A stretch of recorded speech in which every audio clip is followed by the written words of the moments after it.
Ça fait plus de 2000 ans donc on n'y prête plus attention. Il faut vivre avec son époque car elle a toujours raison. Mais notre histoire serait en haillons si on enlevait ce maillon. ONG, hôpitaux, écoles crient son nom sous leur bâillon. Avant lui le pardon n'avait pas de pied à terre. Ses paroles arrivèrent comme une oasis en plein désert. Il a posé les fondements des droits de l'homme. Sa vie est la définition de l'amour qui se donne. Il a dit à chaque jour suffit sa peine. Il a dit aime ton prochain comme toi-même. Et avant de voir la paille dans l'œil de ton voisin, commence par enlever la poutre dans le tien. Qui est cet homme? D'où vient-il sinon tombé du ciel? Descendu pour nous y faire remonter. Entre l'humain et le divin, il est la passerelle, venu restaurer l'harmonie brisée. Oh oh oh oh oh oh oh oh oh oh oh. On imaginait Dieu au-dessus des nuages dans une tour d'ivoire. Voilà qui vient manger avec ce qu'on évite du regard. Il s'est fait homme, sans privilège ou immunité, venu partager notre quotidien, notre humanité. Et l'église, ça vous fait penser à quoi? On aime les escalopes, les côtes de porc, le poulet, le boudin, les saucisses aussi. Bonjour à tous, rendez-vous dimanche pour un barbecue tous ensemble. Gros bisous. Dimanche 28 après le culte, sors de chez toi et rejoins-nous. Bonjour à tous, bonjour à toutes. Comme vous le savez depuis quelques temps, depuis le 7 juin plus précisément, l'église a réouvert ses portes avec des conditions particulières. Mais on ne voulait pas laisser l'année s'écouler comme ça avec un nombre limité de personnes au culte. Donc, vu des restrictions qui ont été levées, telles que celle des 10 personnes pour rassembler, maintenant on peut être beaucoup plus nombreux rassemblés, notamment autour de l'église, alors bien évidemment toujours avec des distances, mais sur la voie publique, on n'est pas obligé, on n'est pas tenu de mettre des masques. Et compte tenu des restaurants qui ont été ouverts, même à l'extérieur, à l'intérieur, etc., nous proposons donc pour le dimanche 28 juin.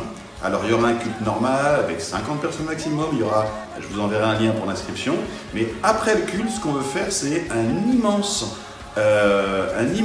apéritif, du coup avec un barbecue, donc évidemment ça sera très limité parce qu'on veut éviter tous les risques, donc il y aura juste des choses grillées, saucisses, merguez, poulet, etc., et du pain, voilà, et des boissons.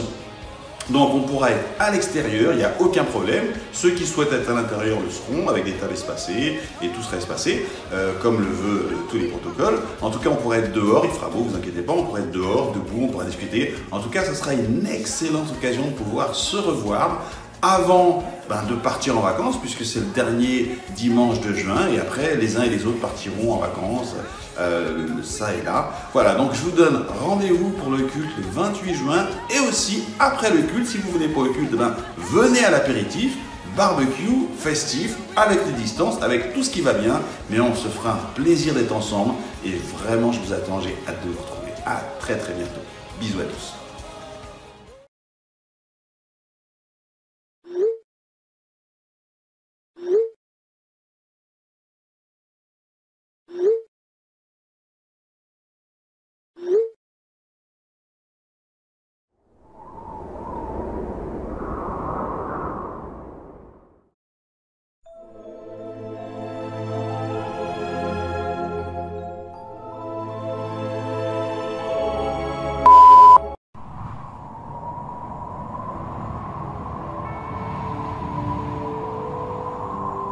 That's your Ricky Rid, and we better listen to it. La maison.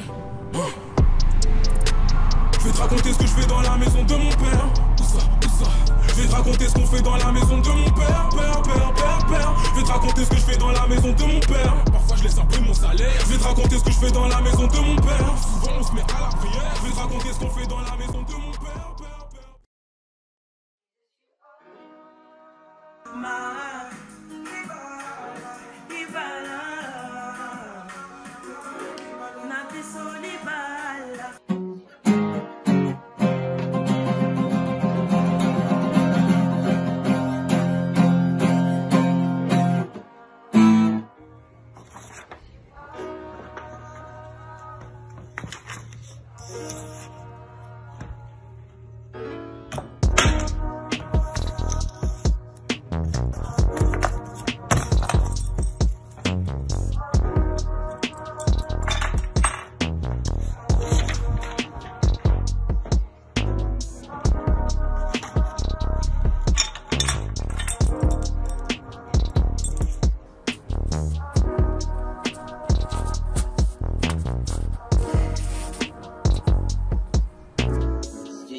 que ton Dieu n'existe pas.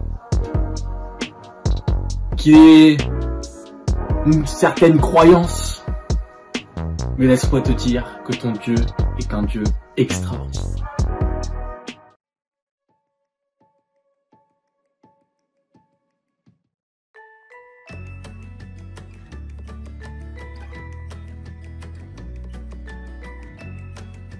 Coucou les filles. Est-ce que vous êtes d'accord pour dire que on a un papa dans le ciel et un papa sur la terre? C'est vrai ça? Oui. Moi j'ai Yannick comme papa et j'ai Jésus qui est dans le ciel. Ouais. Et vous les filles, Laurine et Victoria? Moi j'ai Emmanuel comme papa et j'ai Jésus. Ouais, Dieu. Et moi c'est Dieu notre papa du ciel. Oui, moi ouais. dans le ciel c'est Jésus et maman et papa. Ah ouais. Alors vous savez que c'est la fête des papas. Qu'est-ce que vous auriez envie de dire à votre papa? Moi je t'aime. Je t'aime papa. Je t'aime. Waouh. Plein de bisous pour le papa? Oui. Ouais.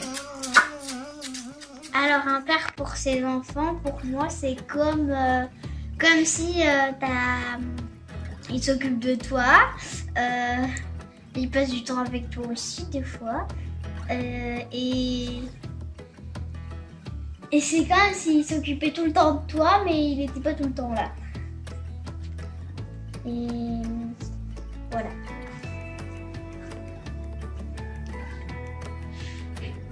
Martin, c'est qui le plus fort des papas? Le plus fort des papas, c'est Dieu. C'est Dieu? Oui. Pourquoi il est plus fort que tous les papas? Parce que, en fait, il guérit tous les malades et il a marché sur l'eau. Ça, c'était Jésus, ça? Oui. C'est le fils de Dieu? Oui. C'est le plus fort des papas. Et Dieu, c'est ton papa? Oui, c'est mon papa aussi. Ah, j'ai donc deux papas. T'as deux papas? Oui. D'accord. Et ceux qui près de moi, il aussi jouerait avec moi. Et aussi il nous dirait ce qu'on peut faire quand on s'ennuiera. Qui pourra aussi jouer avec ma soeur et moi. Qui puisse bien s'occuper de moi. Aussi qui puisse me bénir. Et moi aussi qui puisse bien m'aimer. C'est fini. Pour moi, un père représente celui qui t'aide à aller plus haut, celui qui t'aide à avancer, qui te protège, qui prend soin de toi, qui te rassure quand tu en as besoin, qui t'aime à l'infini.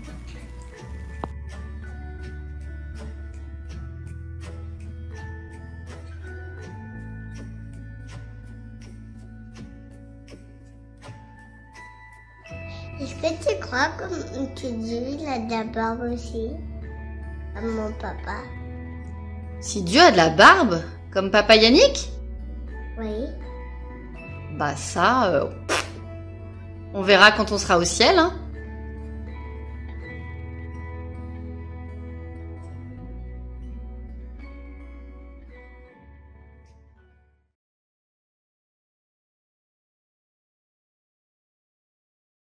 Ce matin, je voulais juste vous encourager au sujet des convictions qu'on peut avoir, d'avoir des convictions et de ne rien faire sans conviction. Alors vous êtes sûrement au courant que la Bible ne dit pas tout sur tous les sujets et qu'on a souvent besoin de prendre des décisions et parfois on ne sait pas quelle décision prendre.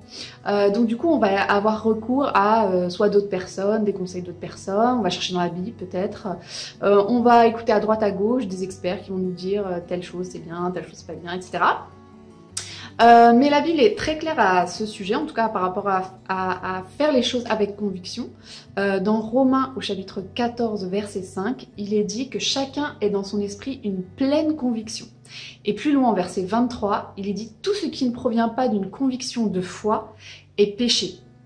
En gros, si on doute dans ce qu'on fait, on pêche. C'est un peu fort de dire ça, mais l'idée c'est que sans conviction de ce qu'on fait, on risque on a un risque de culpabilité, on aura un manque d'assurance et on s'appuie sur des croyances d'autres personnes que d'autres personnes ont, mais nous-mêmes, on ne les a pas. Donc ça c'est pour le contexte. Et puis un petit exemple pratique, moi il y a une dizaine de jours, on discutait avec une amie, elle se demandait si elle remettait les enfants à l'école, enfin on en discutait en tout cas, et à un moment donné elle me dit je sais pas encore si on va remettre les enfants à l'école, et elle me dit en fait j'attends de voir ce que Dieu me dit à ce sujet, voilà je prie. Et voilà, et j'ai trouvé ça génial parce qu'elle m'a pas dit, qu'elle avait peur ou de ce qu'elle ressentait. Elle m'a pas demandé mon conseil, mon avis, qu'est-ce que voilà, comment tu vois les choses. Elle a juste dit, j'attends que le Saint-Esprit me dise quelque chose à ce sujet et je prie. En gros, elle attendait d'avoir la pleine conviction que ce qu'elle va faire, eh ben, ce soit la bonne décision. Et donc, quand on agit par conviction, on ne s'arrête plus car Dieu, il met dans notre conscience une assurance que c'est l'action à entreprendre. Et on n'est pas influencé par notre environnement. Voilà, donc, et ça ne veut pas dire non plus qu'on a laissé notre cerveau de côté. Hein. Mais voilà, en tout cas, un encouragement, qu'on fasse ce qu'on fait avec conviction, avec assurance, avec foi, qu'on sache pourquoi et qu'on puisse l'argumenter si on nous demande. Allez, soyez bénis!